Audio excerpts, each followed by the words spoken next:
Hello fam, ಇದು ಉತ್ತರ ಕರ್ನಾಟಕ ಸವಿರುಚಿ. Support ಮಾಡಿ, ಸಬ್ಸ್ಕ್ರೈಬ್ ಮಾಡಿ. ಇವತ್ತಿನ ರೆಸಿಪಿ ಬಂದು ಆಲೂಗಡ್ಡೆ ಸ್ಲೈಸ್ ಪಲ್ಯ. ಉದ್ದದಕ್ಕೆ ಈರುಳ್ಳಿನ ಹೆಚ್ಚಿಟ್ಕೊಂಡಿದ್ದೀನಿ, ಟೊಮೆಟೊನ ಸಣ್ಣ ಕಟ್ ಮಾಡಿಕೊಂಡು ಕರಿಬೇವಿನ ಸೊಪ್ಪು ತೊಗೊಂಡಿದ್ದೀನಿ. ಇವಾಗ ಸಿಪ್ಪೆನ ತೆಗೆದಿಟ್ಕೊಂಡಿರೋ ಆಲೂಗಡ್ಡೆನ ತೊಗೊಂಡು ಇವಾಗ ಇದನ್ನು ಸ್ಲೈಡಾಗಿ ಕಟ್ ಮಾಡ್ಕೋಬೇಕು. ಆಲೂಗಡ್ಡೆನ ಸ್ಲೈಸಾಗಿ ಕಟ್ ಮಾಡಿಕೊಂಡ್ರೆ ಚೆನ್ನಾಗಿ ಬರುತ್ತೆ. ಚಪಾತಿ ಜೊತೆ ಅನ್ನ ಜೊತೆ ತಿನ್ನೋಕ್ಕೆ ಸಖತ್ತಾಗಿರುತ್ತೆ ಟೇಸ್ಟು. ಇವಾಗ ಇದು ಒಂದು ಪ್ಯಾನ್ಗೆ ಜೀರಿಗೆ ಮತ್ತು ಸಾಸಿವೆನ ಹಾಕ್ಕೊಳ್ಬೇಕು.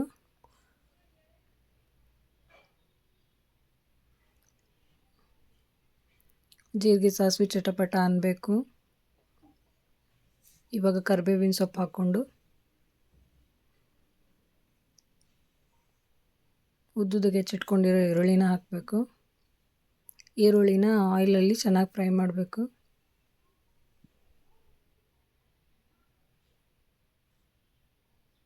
ರೆಸಿಪೀಸ್ನ ನೋಡ್ತೀರಿ, ಸಪೋರ್ಟ್ ಮಾಡಿ. ಆದಷ್ಟು ಯಾವುದಾದ್ರು ರೆಸಿಪಿ ಬೇಕಂದರೆ ಕಮೆಂಟ್ ಮಾಡಿ. ರೆಸಿಪೀಸ್ನ ಶೇರ್ ಮಾಡೋದನ್ನ ಮರಿಬೇಡಿ. ಇವಾಗ ಈರುಳ್ಳಿ ಫ್ರೈ ಆಗ್ತಿರುವಾಗ ಇದಕ್ಕೀಗ ಆಲೂಗಡ್ಡೆನ ಹಾಕಬೇಕು. ಸ್ಲೈಡ್ ಮಾಡಿ ಹೆಚ್ಚಿಟ್ಕೊಂಡಿರೋ ಆಲೂಗಡ್ಡೆನ ಹಾಕ್ಕೊಂಡು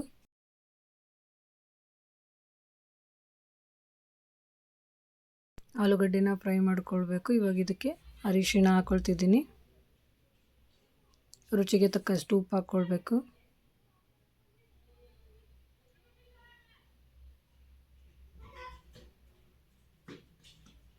ಹಾಗೆ ಚಿಕನ್ ಮಸಾಲೆ ಅಥವಾ ಗರಂ ಮಸಾಲೆ, ಮನೇಲಿರೋ ಯಾವುದಾದ್ರೂ ಒಂದು ಮಸಾಲೆನ ಆ್ಯಡ್ ಮಾಡಿದರೆ ಟೇಸ್ಟ್ ಚೆನ್ನಾಗಿ ಕೊಡುತ್ತೆ. ಅದಕ್ಕೆ ನಾನು ಗರಂ ಮಸಾಲೆ ಹಾಗೆ ಚಿಕನ್ ಮಸಾಲೆನ ಆ್ಯಡ್ ಮಾಡ್ಕೊಂಡಿದ್ದೀನಿ.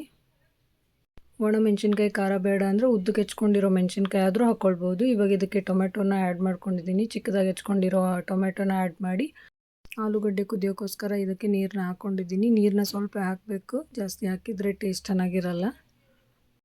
ನೀರು ಹಾಕಿ ಲಿಡ್ನ ಕ್ಲೋಸ್ ಮಾಡಿ ಒಂದು 10 to 15 ಮಿನಿಟ್ಸ್ ಆಲೂಗಡ್ಡೆ ಕುದಿಯೋಕ್ಕೋಸ್ಕರ ಬಿಡಬೇಕು. ಆಮೇಲೆ ರುಚಿಯಾದ ಸಖತ್ ಟೇಸ್ಟ್ ಆಗಿರೋ ಆಲೂಗಡ್ಡೆ ಚೆನ್ನಾಗಿ ರೆಡಿಯಾಗಿರುತ್ತೆ. ಅನ್ನದ ಜೊತೆ ಅಥವಾ ಚಪಾತಿ ಜೊತೆ ಇದನ್ನು ಟೇಸ್ಟ್ ಮಾಡಿ ಚೆನ್ನಾಗಿದ್ದರೆ ಕಮೆಂಟ್ ಮಾಡಿ. ಪ್ಲೀಸ್ ಸಪೋರ್ಟ್ ಮಾಡಿ, ಸಬ್ಸ್ಕ್ರೈಬ್ ಮಾಡಿ.